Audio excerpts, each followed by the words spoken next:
understand Antonio Brown's going to get traded in the next 10 days. Raiders in there. Arizona in there. Kyler Murray could go number one. Joy told us last hour. Got a lot of football stories going on. But I do think right now, with the how the Lakers have dissolved, it's kind of the story now. They lost again last night. Crosstown rivals, Clippers, play in the same building. Clippers now are absolutely the better team than the Lakers. This has always been the time of the year for the last 10 years where I get on my soapbox and I'm like, can we stop arguing? LeBron's the best player in the league. Like, this is stupid. He's the best. He's a Swiss Army knife. And for 10 years, I've been saying that. And, my brand, whatever that is very pro-Tom Brady and pro-LeBron. Okay, it is. When people complain about me, it's all you ever talk about is Tom Brady and LeBron. Well, if they were bad players and I talked about them, that'd be stupid. But they're the greatest of all time, arguably, so I think it's pretty smart. But even I have to admit, this has been LeBron's lost season. Even counting his rookie year, there's been a lot of things optically, physically. It's been his worst year, not statistically. So I thought to myself this morning, I'm not an awards guy, but if I did my top 10 NBA players, the seasons they've had this year, not overall. I mean, LeBron's greater than any player in the last 10 years, right? Then it's Kobe, and then it's... But what are the 10 best years in the NBA? 10 best players right now, the years they have had. And so it's kind of my MVP race. My top, if I was going to vote for the MVP and I had 10 votes, here's where I'd vote. Ready to go? Number one, Paul George. Number one. Paul George. First of all, he's at career high for him, and he's playing with Westbrook. This needs to be noted. He's playing with ball-centric Westbrook, and yet Paul George, career high in points, assists, rebounds, and steals. He is shooting over 42% from three. Holy Lord, that's good. His plus-minus is almost plus 10 a game. Second in the NBA in scoring. And by the way, when Paul scores big over 30, they're 21-4. He is not one of these guys that when he goes off, the team is less of a team. No, Paul is scoring over 30 or more. They're 21-4. He is now second, leads the NBA in steals. He is the best two-way player in the NBA and had not missed any games until recently. He had an injury. Okay, so he is the best player. He's my MVP of the league right now. Number two is Giannis. Number two. Okay, I get it. Everybody loves Giannis. He's missed 5 games. The Bucks have a winning record when he's missed 5 games. Oh, by the way, his Bucks are just as good when he's not on the floor. I looked it up. 7.7. Now, I'm not saying he's not great. He's a remarkable rebounder. Longest player in the league. Leads the Bucks in virtually everything. Bucks have the best record in the NBA. He's going to win the MVP. But I always go to that plus-minus thing. He's on the floor, they're not on the floor. They're like 7.7. So I don't think he matters. I'm not saying he doesn't matter a ton. Paul George, to me, having to play with Westbrook and doing what he's doing and shooting well into the 40% range for three-pointers, Giannis is my second best player. Number three. We're forgetting Kevin Durant's amazing. Kevin's had an amazing year. His best assist year ever. Do I think he coasts a little more defensively than Paul George? I do. But he's only missed 1 game this year. He's averaging almost 28 a game. The Warriors do have the best record in the West. He is their best overall player. Career high in assists. I can't put him over Paul George this year because I think Paul's giving me a more intense, passionate defensive effort. And I think Paul's had to play with a tougher teammate in Russell Westbrook. But Kevin Durant, I'd put number 3. Number 4. I'd put Steph Curry. Again, because of James Harden, we're not paying attention to Steph Curry, who, by the way, is third in the NBA, averaging 28.5 a game. Now, I dock him because he has missed 11 games. But this is where I give him credit. When Kevin Durant misses games, and he's only missed 1 this year, they have a winning record. The Warriors, the reigning dynasty, are under 500 in the 11 games Steph Curry has missed. He is just off points, assists. He is just below his unanimous MVP year. Once again, because he's not loud and dramatic, and he's not a drama king. We don't pay attention. Steph Curry is having an unbelievable NBA season. Number 5. James Harden. I know. But I do think Curry's defense, he at least gives me a better effort consistently than James Harden. Also, when Harden goes into, I'm just going to take over the game and not pass, the Rockets are 11-11. He's had to deal with some injuries.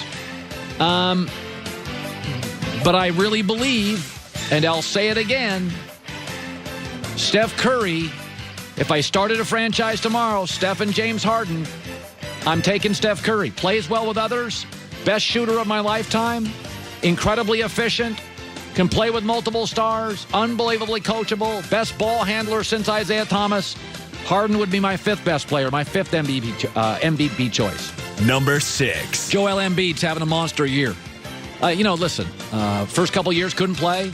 He's really into the social media stuff, but he's top 5 in scoring, 2nd in rebounding, career highs and everything. Unlike Ben Simmons, his game's getting better.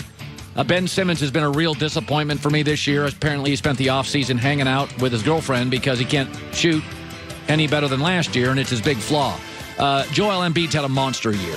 Now, he has missed 9 games, but when he misses, despite all their talent, they're sub 500 when he's out. That shows you the impact of Joel Embiid. I'd make him 6. Number 7. Denver Nuggets on the show. Nikola Jokic leads the Nuggets in everything. Nugget fans, here you go. 2nd best record in the West. He's a great passing big. When he has 9+ assists, they're 22-3. He plays every night. Only missed 1 game. The Denver Nuggets deserve something on this show. Jokic, if you look at all the numbers, how much value to the team, how many things he does well, his availability, I have him 7. Number 8. Kawhi Leonard. Listen, they're a better team than last year, and last year they were the number 1 seed in the East. So he has made them better. He's the 2nd best two-way player in the NBA. He's actually having a great year. Career high in points, career high in rebounds. The big knock on him, and I think it's fair, is he's falling into this load management crap. He's missed 18 games this year. And by the way, the Raptors are 13-5 without him. I do think he is the 2nd best two-way player in the NBA, though. And that, to me, has tremendous value. I don't think there's a lot of elite two-way players. Klay Thompson is. Kawhi Leonard is. Paul George is the best. LeBron used to be. Number 9. LeBron James. He's not having a terrible year. By the way, the Lakers are still 24-22 when LeBron plays.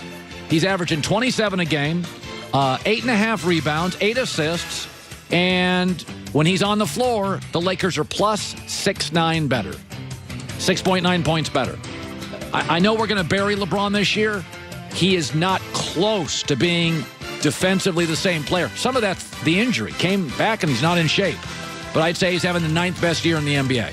Number 10. Damian Lillard. Again, this guy just comes every night. He's missed only 1 game.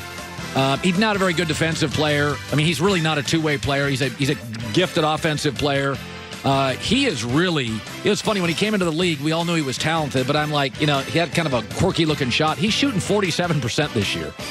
That's a tremendous number in the NBA. He is a 47% from the floor guy, and the Blazers now have added Rodney Hood and Enes Kanter. This may be a team capable of winning a couple playoff series. They are currently tied for 3rd in the West. And so there you go. Paul George to Giannis, to Kevin Durant, to Curry, Harden, Joel Embiid, Nikola Jokic, Kawhi Leonard, LeBron James, Damian Lillard are my top 10. Respond, Joy. You're going to get a lot of pushback on Harden. I would have had him in the top 3. A lot of people would.